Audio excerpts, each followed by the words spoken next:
This episode is brought to you by Audi. The road is calling. Embrace the thrill of the drive with the all-new, fully electric Audi Q6 e-tron. Featuring effortless power, serious acceleration, and advanced Audi tech. It's not just a new EV. It's a new way to experience driving. The all-new, fully electric Audi Q6 e-tron is here. The next chapter of Audi starts now. I can say to my new Samsung Galaxy S25 Ultra, hey, find a keto-friendly restaurant nearby and text it to Beth and Steve. And it does, without me lifting a finger. So I can get in more squats anywhere I can. 1, 2, 3. Will that be cash or credit? Credit. 4. Galaxy S25 Ultra, the AI companion that does the heavy lifting so you can do you. Get yours at Samsung.com. Compatible with select apps. Requires Google Gemini account. Results may vary based on input. Check responses for accuracy. Hey, Fidelity. How can I remember to invest every month? With the Fidelity app, you can choose a schedule and set up recurring investments in stocks and ETFs. Oh, that sounds easier than I thought. You got this. Yeah, I do. Now, where did I put my keys? You will find them where you left them. Investing involves risk, including risk of loss. Fidelity Brokerage Services, LLC, member NYSE, SIPC.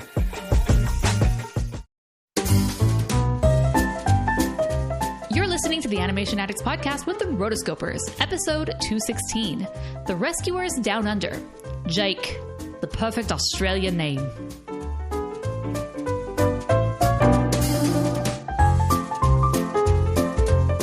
Welcome to the Animation Addicts Podcast with the Rotoscopers, the #1 place to get your animation fix with animation addicts just like you. Each episode, we dive into the wonderful world of animation featuring Disney, DreamWorks, Pixar, and everything in between.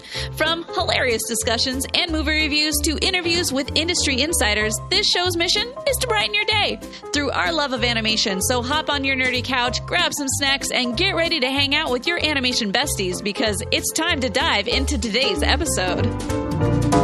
Hey there, animation addicts. My name is Chelsea Robson. And I'm Morgan Stradling. And you are listening to the Animation Addicts Podcast. Morgan, you and I both live in Arizona.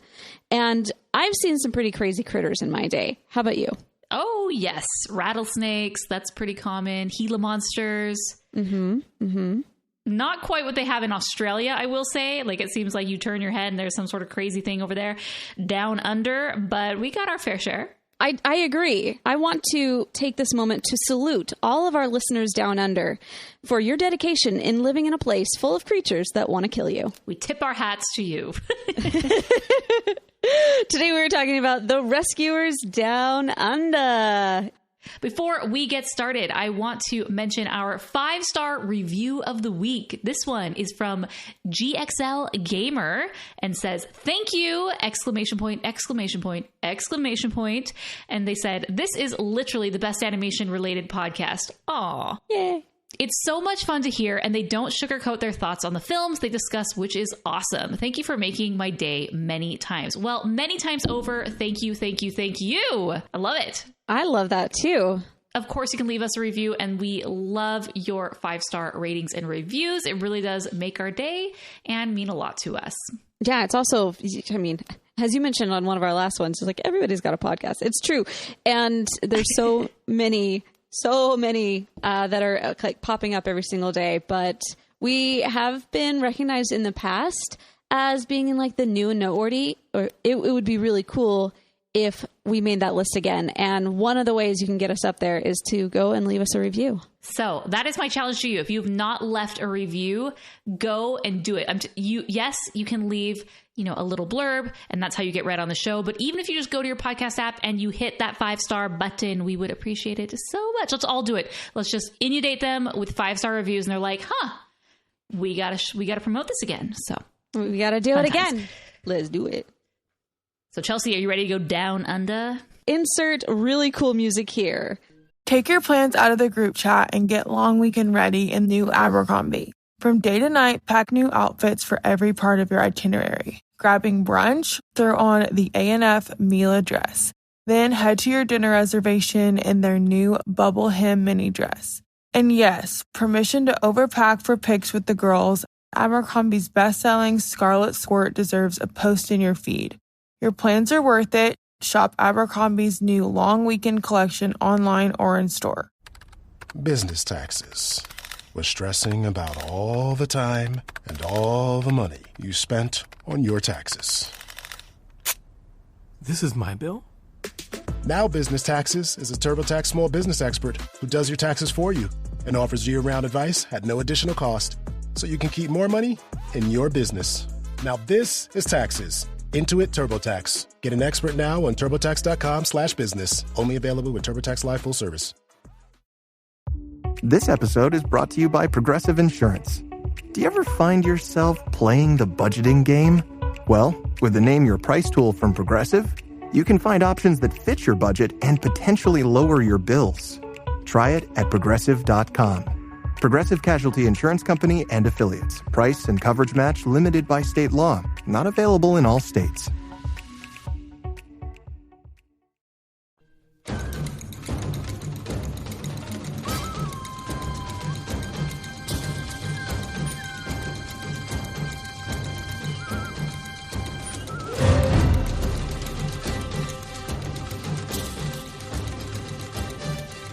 So before we get started, I want to give you some basic background info. You know the drill. This comes from all over the internet, Wikipedia, IMDb, and all other places that bonus material is found. So let's get started with the studio. Obviously, Walt Disney Animation Studios. This was their first sequel that was done by Walt Disney Animation Studios for any of their properties. Obviously, there have been lots of different sequels that have been released under the Disney Toon banner, so they're not technically considered part of the Disney animation canon, but this was the first. Before sequels were a thing, before sequels were even cool, they did it in the 90s, right after The Little Mermaid. So the release date was November 16th, 1990, which happened to be the exact same day that Home Alone was released, which might account for the reason that the box office didn't do so well. The original Rescuers was a huge hit, so much so, like it seems crazy because when we think of, you know, your favorite Disney films, at least for me, I'm not thinking of The Rescuers and I'm not thinking of like the biggest blockbusters for Disney. I don't think The Rescuers, but we gotta set aside our modern day notion of what makes a blockbuster, because back then The Rescuers was such a hit. It just defied everything that they'd ever done. It was one of their top grossing films. So a sequel was like a no-brainer. So it ended up doing, I think, the original 169 million. This one only did 47.4 million in the box office. A big part having to do with the fact that it did release at the same time as Home Alone. So those are both family-friendly films. And so you're splitting, you know, are we going to see this or this family? You know, you can only see one. Right. But also, it just didn't perform very well after that initial release, that first week, that Katzenberg decided to cut all advertising for the film, which basically is a death sentence at that point. And so, you know, from that point on, no one like remembered that it was there. It wasn't top of mind. And hey, everyone was talking about the new hotness Home Alone. So pretty much a shame, because this is a Disney Renaissance film. And I forget that. Even me, an animation addict, this is sandwiched in between The Little Mermaid and Beauty and the Beast. And when I'm going through my list of Disney films, when I'm talking about the Renaissance, I'm not going to lie, I always forget this film. I would too, yeah. I mean, I recognize that it had so many important parts. As far as animation goes, it was the very first film to incorporate caps. And that was their new way of animating that added depth, that added a combination of computer animation plus the hand-drawn animation. And so you can even see little moments of that, especially when it has all these different perspective views when they fly into Sydney and they fly through the opera house. It's like super neutral, but you know, it's there. You're doing these things, and it's cool to see. Yeah, CAPS stands for Computer Animation Production System, or CAPS. And basically, it was a way to produce a film digitally. So, you know, you could still create a traditionally hand-drawn film using CAPS, but on top of CAPS, they did add computer-generated imagery, CGI, with the help of Pixar. This was kind of the first in their little collaboration before Pixar ended up creating its own feature-length film, which Disney distributed. But the different elements, you know, the thing that always stood out to me is that opening opening scene with the flowers, all of those, that scene that is done digitally, McLeach's car. And then, like you said, Chelsea, when they're flying in through Sydney, that is done with computer animation. So really, really cool. This was the very first film done entirely in caps. And basically the first film ever to be created 100% digitally, So if you're to be the first, it's interesting. This is the one, because this isn't really what I think of when I would think of that. But it's really cool that, we think, the 90s was such a long time ago. They were Neanderthals back then. They had no technology, but there was a lot of technology happening. This was a big, big deal. Computers were not what they were today, but they were able to get the job done. Exactly. For directors, it was directed by Hendel Butoy and Mike Gabriel. Mike Gabriel has done quite a few things for Walt Disney Animation Studios. He also co-directed Pocahontas with Eric Goldberg, who we love, and a variety of other things. He did a short in 2004, which I believe is called Lorenzo, which is super cool. So you can find that on Disney Plus, or there's a DVD that has all the different Disney animated shorts where you can find that.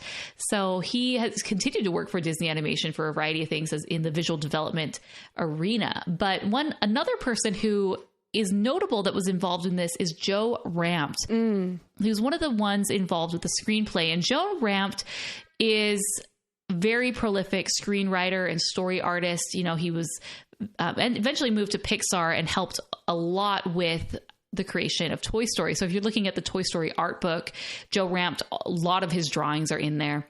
And he's just so talented and was just really, really great at story. And Joe Rampt actually died in a car accident in 2005, which is just so horrible and so sad. He was working on Cars at the time and was co-directing it. It's just really sad to see someone's life be brought short, but grateful that we were able to see all these really amazing films, as a result of him and his story prowess. But let's talk about this film, The Rescuers Down Under. What are your first thoughts of this film? Did you have this one growing up? Yes, I did have this one. I watched it many a time. I don't remember it being like a one that I loved, but it was definitely one that I watched a lot. The music was super cool because it had this, everything was about Australia. And then it's hard not to picture that first opening scene when it's like the music comes in and it just goes over all the flowers and it goes up to the mountain and then the title comes up. It's like, all right, we got an adventure coming on. I really enjoyed it as a kid. So I did not have this one growing up. This was one of the films that, someone else had. I specifically remember my cousins had this one. And so, of course, you go over to your cousin's house or friend's house and they have a movie you don't have. And it's a cool one. And so that's the one you always want to watch. So I always remember watching this at my cousin's house.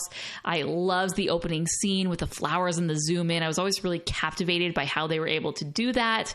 And yeah, never had this one. So this one, has like a fond place in my heart because of that nostalgia of like going and hanging out at someone's house and watching it. But this was not one that we owned personally, which is a bummer. It's actually really good.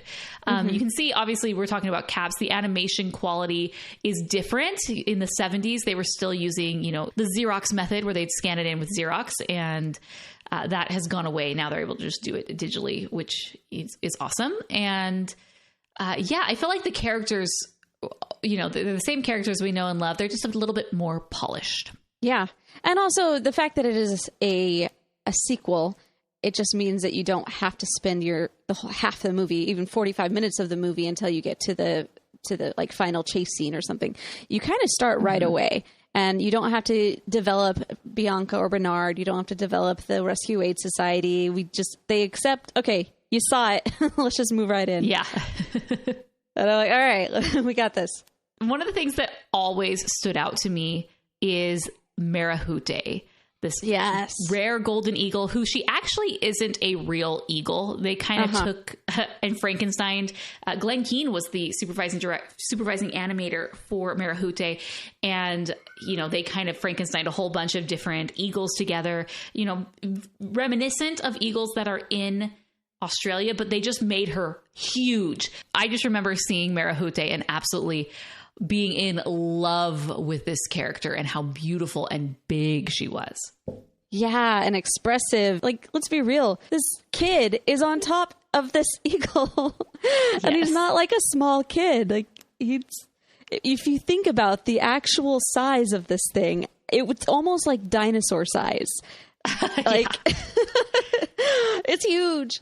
And it gave me very unrealistic expectations of how big like an eagle was. And I always just assumed like a bald eagle would be that type of like huge like that. And I remember the first time seeing like even a video of a bald eagle after this, I was like, that must be a baby. There's no way it's that small. Yeah, same. I think I'm actually really disappointed when I discovered that this wasn't a real eagle. There aren't eagles that are basically airplanes. Such a bummer, because they did such a good job of really, this is like, it's set in reality apart from the fact that animals can talk and travel around the world and all those things.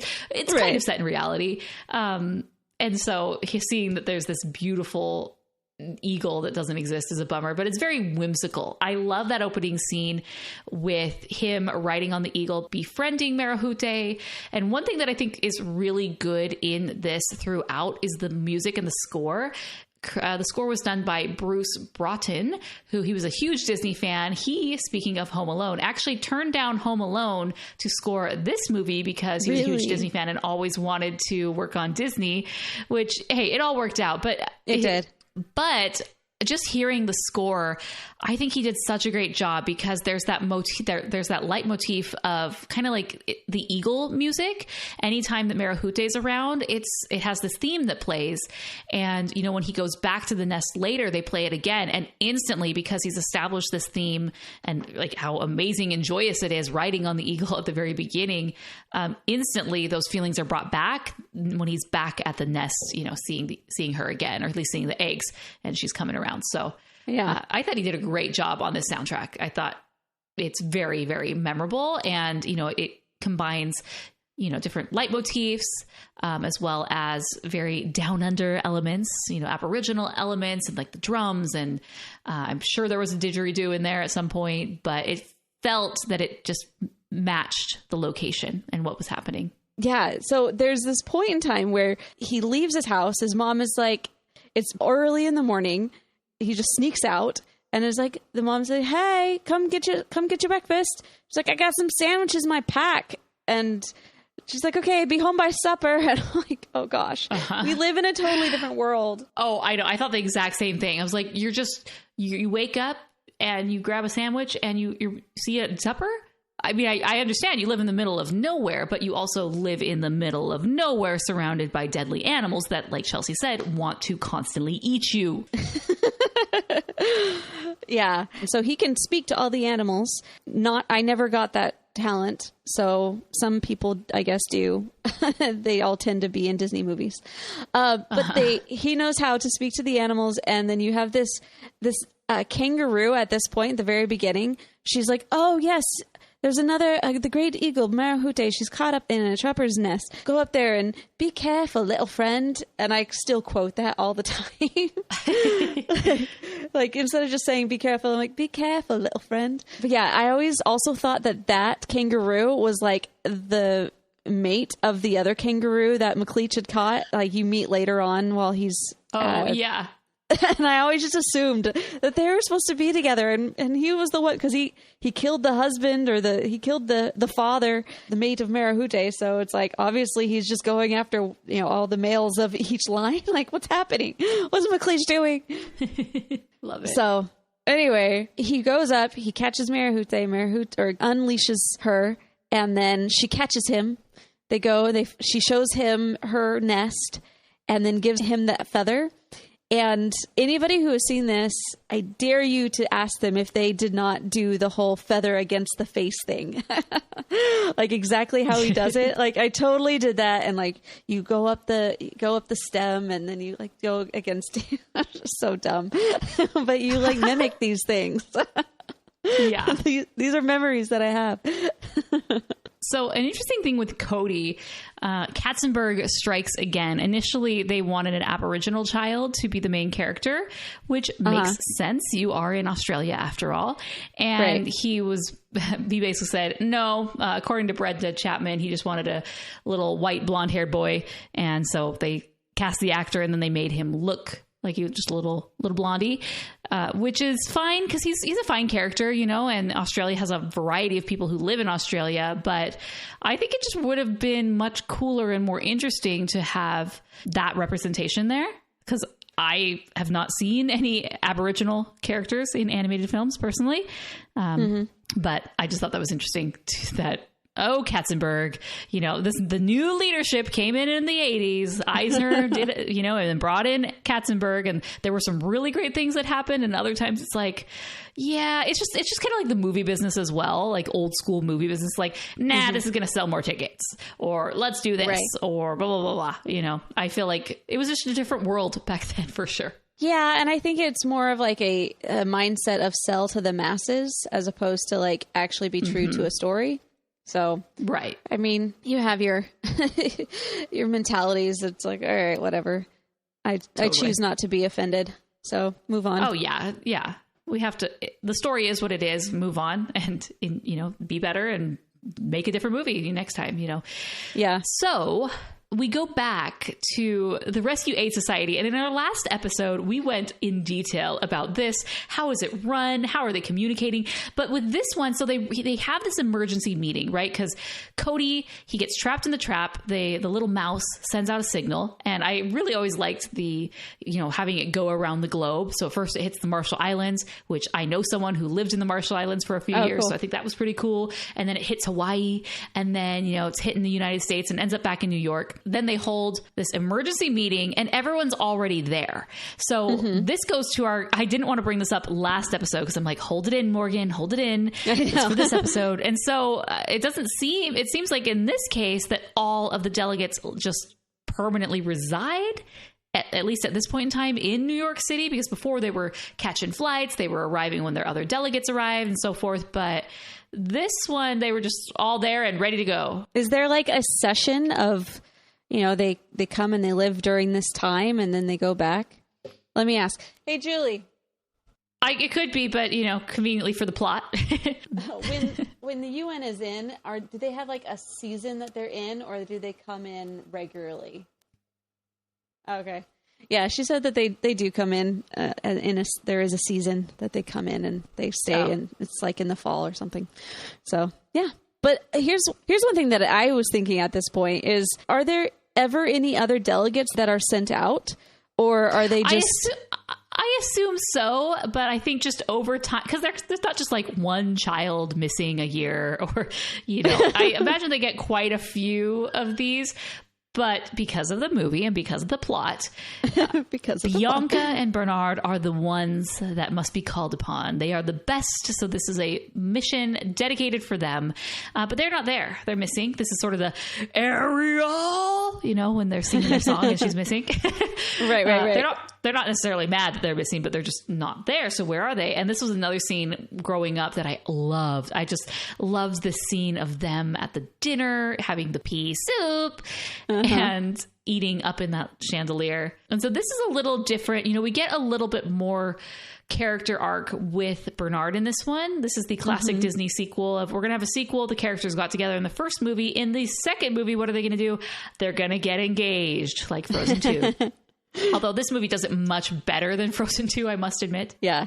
I really liked how they played this whole gag. I mean, not a gag, but this, you know, it makes it a gag every time because he's foiled every single time. And then when they finally get to Australia, there's a handsome other guy that you got to be able to outdo. Perfect. Yeah, because he has all these obstacles that he has to overcome. And the main one is, I need to propose to her, but I'm such a little timid guy. It's hard to do. And then, of course, oh, crap, there's a Australian heartthrob, Thunder from Down Under, who's going to take my girl away. I mean, as far as, you know, within the Mouse Kingdom, I would say that Jack is kind of that heartthrob, the guy. Like, he's got, the accent is fabulous. He's got the stance, the swagger. I mean, he's got a lot going for him. So I can definitely see how Bernard, who's, you know, just a normal house mouse. He's actually a hopping mouse, which there are about 10 different varieties in Australia. They're rodents, just like normal mice. They're not marsupials, which are very common in Australia, but they're a little bit different. Clearly, hopping around is a big thing in Australia, so it's a hopping mouse, which makes sense because he shows that a little bit in his design as well. But Jake, and I don't know why Jake is a perfect name for him, but I just always loved that his name was named Jake. It is a perfect Australian name. Right? Like, I don't know what it is about it. I can't put my thumb on it, but it's perfect. Especially out of the 90s. Come on now. Is like Jake an Australian name? Let's see. I mean, it comes from Jacob, which is definitely not, but no, it's just a name, but it works ever so well. So at this point, we do meet a new character, which I am really glad that they put John Candy in this movie because he is a very good character and they kept him in. Like in the last one, they had Orville, and Orville was just kind of like there for the first little bit and then he's gone. But this one, Wilbur, he's a standard character and a funny guy and comic relief throughout. So it's like, yes, keep John Candy in there. You know what's really funny is that I don't think I recognized that he was a different bird, like a different person. Oh, really? I knew that they say like, oh, under new management, but they look so similar, Wilbur and Orville, which their names are meant to be a play off of the Wright brothers, Orville Wright and Wilbur Wright. So that's cool because they fly and whatnot. But yeah, the original voice actor for Orville, he died. So again, in Disney fashion, they don't want to recast these characters. So they instead just found a brother. But yeah, I was today days old when I realized that, it's a different bird. That's funny. So, but yeah, John Candy is really good. He's funny. He's much more over the top than Orville is. And like you said, he lingers. He has a purpose in a way to keep him a little bit more relevant rather than like, I'm in, I'm out. I basically was a plot device to get you from point A to point B. Bye. Right. And even though he's not really used in the plot later on, he does have a good payoff as far as his position. Like in the ending, he's the one that's left to kind of tend these eggs that may or may not hatch. And you're just like, oh, you look so cute. And ow. Yeah. So it's a good payoff. Like they do a good job of reintroducing him as somebody that you're kind of just watching his story, even though it doesn't really interact with the other story. But they purposely take him offside and say, you're just going to have your own story happening. You're going to, throw out your back. And now you have to go and this mouse hospital in the middle of nowhere that's like so funny. Yeah, that surgery scene was always like slightly a little bit terrifying. I was never scared of it, but it was like, wow, what's going on here? This shady, garage alley surgery center, basically in the middle of nowhere, just in an old rundown medic van. And then all the nurses are like nuns, I guess, or something. Yes. I don't know. The whole thing is just like, what is happening? Yeah, there's your mini horror movie within the movie. It really is. And I'm like, I'm a fan of informed consent, and I can't get behind what you're doing, dude. Right. Happening? Exactly. Oh my gosh. Oh, and then he's trying to get out, and they're like, your spy needs tender, loving care, and like pops him out, and it's like pops back into place. Like, all right, I'm done. It was a good gag. I appreciated the gag. Yeah, the movie actually moves along pretty quickly, and we see how amazing Jake is at all things. Of course, he's in his element. This is literally what he does, so he's able to tame the snake and, get them where they need to go, and he joins along on their adventure. But my question, as I was watching this, they have to call to the aid of the Rescue Aid Society to save this little boy. And then they have to fly someone from the Rescue Aid Society back out to save the day. But I'm like, there's a lot of people who are going through great lengths to call and to send the message. Why don't you guys just form this in your own, like, instead of having a delegate, why don't you just band together and save the boy? Jake was very capable. Maybe that little mouse could have done something at the very beginning. Well, and they all knew. He's like, oh, it was like no question, no surprise that he'd been kidnapped. Like, waiting for the Yanks to come do your job. Barrel down there. I'm sure he would freak out. Infestation, mice.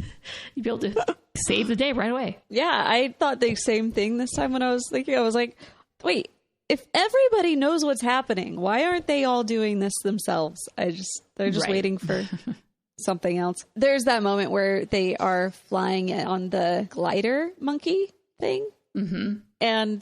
And he's like, hold on, Miss Bianca, we got you right here. And he like does the exact same hand move that Bernard did, like in the first one, of like putting his arm around her. And you can see him in the background like, Jake, that's my move. It was very cool to see all the different types of Australian animals. That was one of the things that really stood out to me as a kid, was just, the lizard, Frank.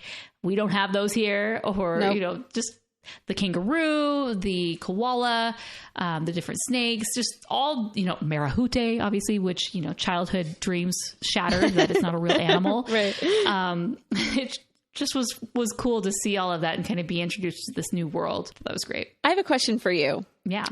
In an upcoming Nerdy Couch discussion, we are going to be doing Best Animal Sidekicks. And I want to know, do you think Joanna makes that list? She's definitely in consideration. Okay. I think so. Right. Even with our last movie, Bruno and Nero. Is it Brutus and Nero? Yes. Brutus. Nero. Yep. Okay. I think so. Joanna actually plays quite a big role. Uh-huh. McLeach is not nice to Joanna and doesn't treat her well at all. Mm-hmm. But at the same time, she has a job to do and she gets the job done. So she's basically there to rid out pests, to go find things. He does reward her every once in a while, but she has her own little quirks and idiosyncrasies. She's always looking for food. Eggs are a big deal to her. Mm-hmm. So yeah, I liked her. I thought she was, she's actually kind of menacing. She does the job. Like she's constantly catching things and like putting you back in your cage and, giving a little shimmy as she goes. Yeah. So let's talk about McLeach as a villain. Okay. Like the first Rescuers, you're looking at like him compared to Medusa. Which one do you think is higher up on the villains list as evil is this goes? Even a question? Medusa, of course. I was thinking about this. Medusa, she's really terrifying in all sorts of ways. She's completely selfish, self-interested. And obviously that's any villain, but I feel like I really feel it from her. And McLeach, yeah, he's a poacher. He kidnaps a kid and then ultimately has no remorse where he's just going to straight up murder him. Yeah, that's super messed up. Like the thing is, like, at the very beginning, like he gives him the out, he's not interested in keeping the kid at all. But once Cody indicates that he knows where Marahute is, which obviously is this big prize eagle that he's been going for, then he's very selfish and he keeps Cody for himself. He also implicates him as a poacher and doing all these things that are against the law. Yeah. So all of these things. Yeah, that's the thing with Cody is like Cody won't let it go. If Cody were smart, he wouldn't keep saying that, because there's a moment where he's like, "Oh no, this is just Joanna. This is just a hole." Like, no, you're a poacher. It's like, kid, cut it out. Just get out of there. Just say, you're Cody, right. That's incredibly digging. Oh, it was just a big hole. Thanks. But he's an environmentalist. He does not want that. He stands up for the critters. Well, I mean, there's a smarter way to do that than getting yourself into a very precarious situation. Like, yes, but he is 8.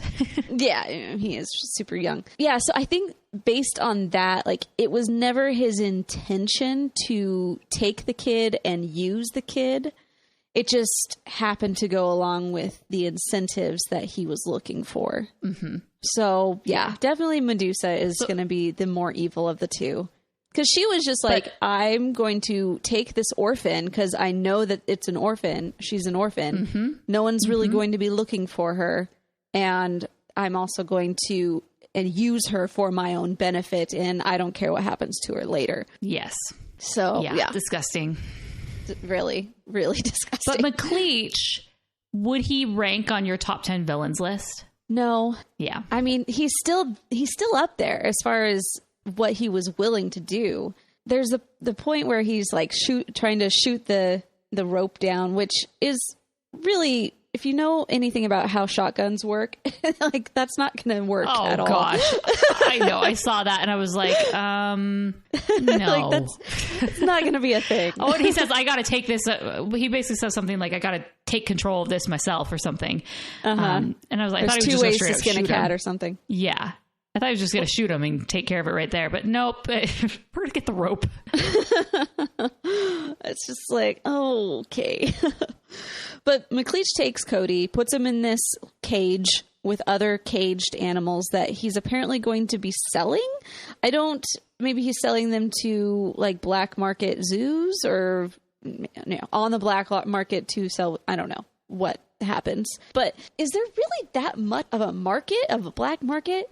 Because I feel like you would be much better off creating a photo safari of all of these critters. It's kind of self-defeating to have that as a business because you can make way more money creating something that is a residual thing. Like people can come back every year, however many times, to see these old animals that they remember seeing before.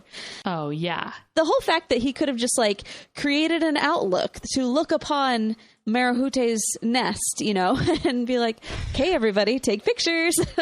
Like you could have made a whole lot more money and much more soundly. Like come on, people, long-term thinking, more money. Right. But he's skilled at being a poacher, not a businessman. That is why. And also he's very short-term thinking. You're thinking high level, you're thinking big leagues. Like we're going to monetize this. We're going to continue to make money off this eagle while the eagle's alive. Great. But even that, if this is such a prized possession, there are 3 eggs up there. Why don't you just wait a little longer for the eggs to hatch, for them to grow up a little bit, where they're no longer in need of the mom? And as soon as they're able to fly to the nest and, satisfy and live on their own, then kill the mom. And then you got 3 more coming up, probably in a year or 2 will be ready to go. I know this is an absolutely horrible way to think of it, but that's what I thought. I was like, you're not very smart. That's like a poacher mindset. Is a very short-term thinking. Is like the animal is here now. I literally do not care about life at all. It needs to end so I can make a buck.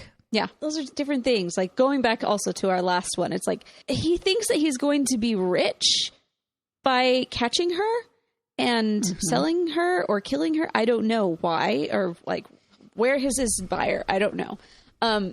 But he thinks he's going to be rich doing that. But it's like, once again, you're getting up there in these very noticeable crimes. And so if you're going to be that high and that noticed, you might as well just make it a legitimate business and everybody wins. And you're not killing off, ancient creatures that kind of related to dinosaurs or should be dinosaurs because that thing is huge. Yeah. I do like that he says, I didn't make it all the way through the 3rd grade for nothing. It's like, we're painting the picture even more about who this guy is.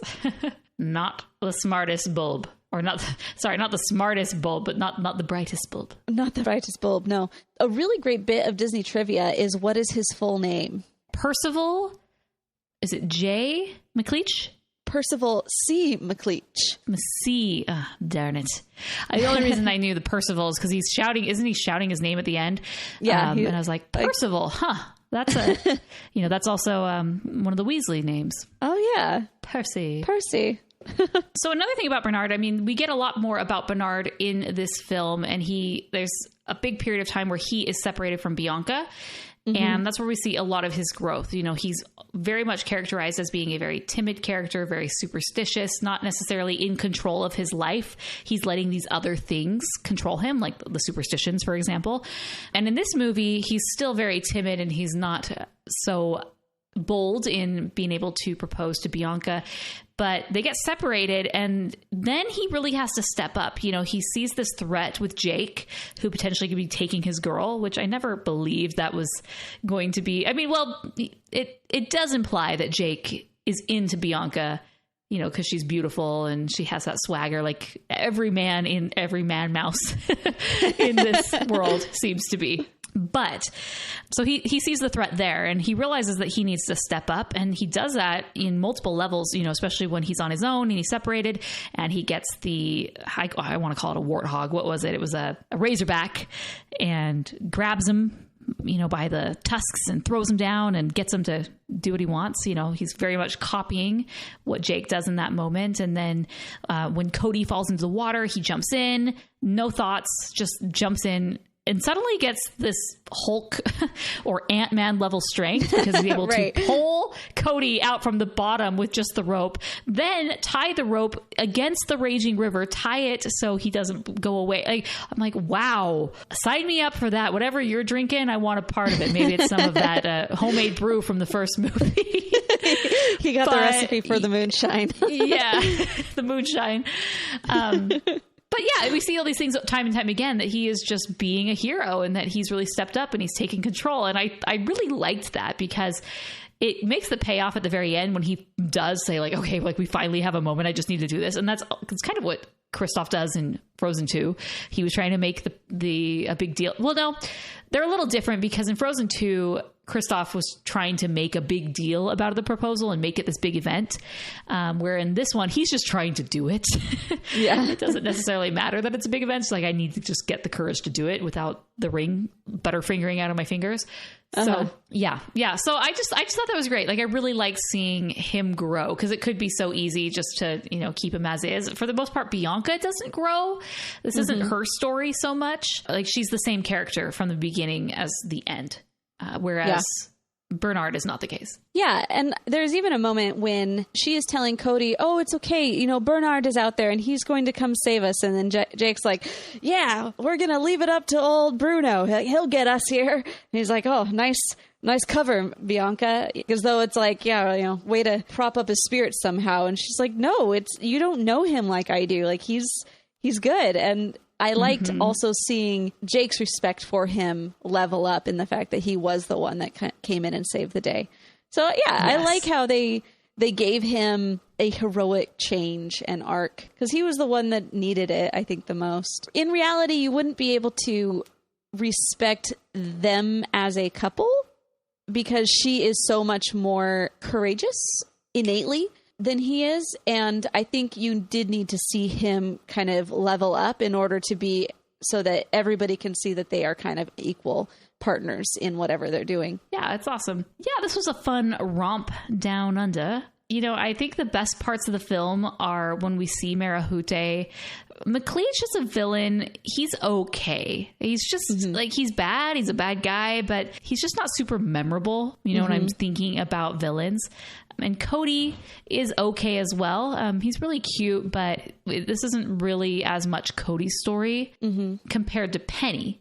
If we're going to have to choose, like, which of the villains would you take? Medusa? Would you take McLeach? I would take Medusa. Would you take Cody or would you take Penny? I would take Penny. I feel like I know Penny more and she does more and she's, has more of a backstory. So I would choose her. And then, Orville or Wilbur. And I would definitely choose Wilbur. So that's good. That's one thing that they improved for sure in this one. But yeah, I thought this was great. It was really enjoyable to go back and watch this. I was never bored while doing it. So I think I'm just going to go straight into my review. But I am going to give this one 3.5 stars. I gave the other one 4 stars. And this one is good and enjoyable and obviously has a lot of nostalgia from, going and watching it at someone's house. But I can see now why it is kind of a forgotten gem of the Renaissance, but it's not a big gem like a Devil's Eye big. It's one of those little ones over there, that Medusa doesn't want. Get it. Okay. I'm actually going to slightly disagree.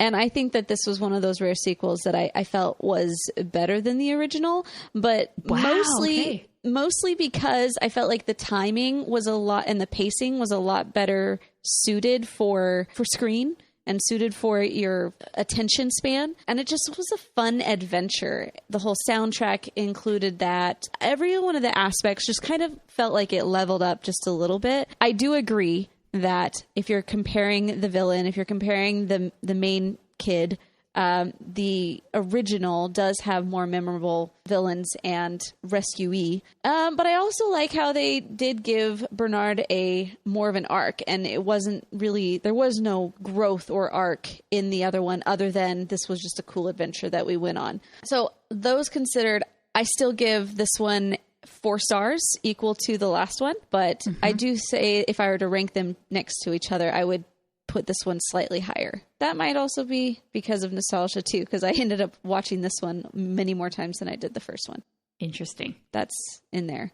But yeah, so 4 stars. Awesome.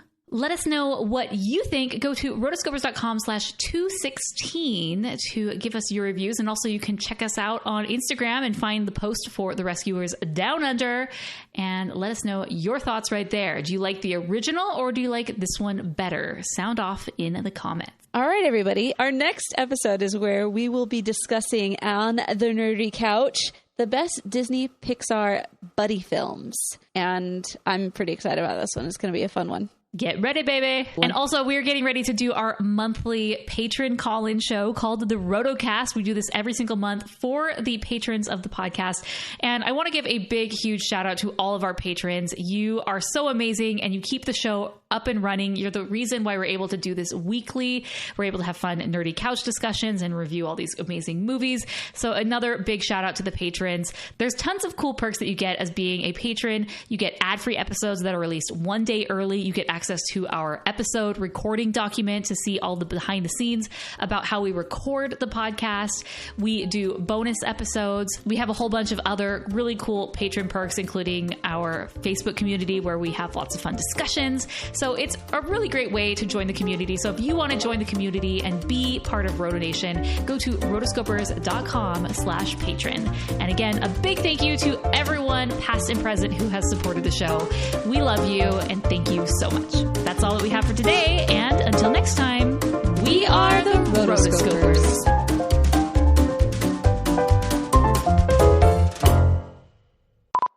You're listening to the Animation Addicts Podcast, episode 216. The Rescuers Down... Is it The Rescuers Down Under or is it just Rescuers Down Under? The Rescuers Down Under. Oh, which I didn't even tell you. Bonus fun fact... The Rescuers Down Under, you know, it was such a big popular thing. They actually were going to turn it into a TV series with Bernard and Bianca, going and saving the day. And they ended up changing it. And that's how Chippendale's Rescue Rangers was formed and ended up to come to life. Yeah, they just kind of swapped out the characters, but it was more or less the same thing. What?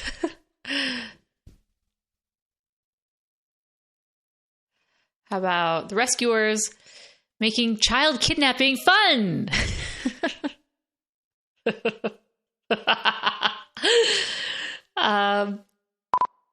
Very cool to see all the different animals that they have in Australia. I think that's one thing that always was really interesting as a kid. I said, what?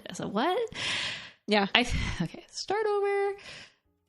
You've been listening to the Animation Addicts Podcast. If you enjoyed this episode, don't forget to subscribe and be sure to leave us a 5-star review. We're available on Apple Podcasts, Spotify, and wherever you listen to podcasts. And if you want to help spread the word, be sure to share the podcast with your friends on social media. Just don't forget to tag us at Rotoscopers on Instagram and use the hashtag Animation Addicts. For all the links and full show notes for this episode, go to rotoscopers.com/podcast. Now, if you still can't get enough for your animation fix, be sure to subscribe to us on YouTube and visit rotoscopers.com for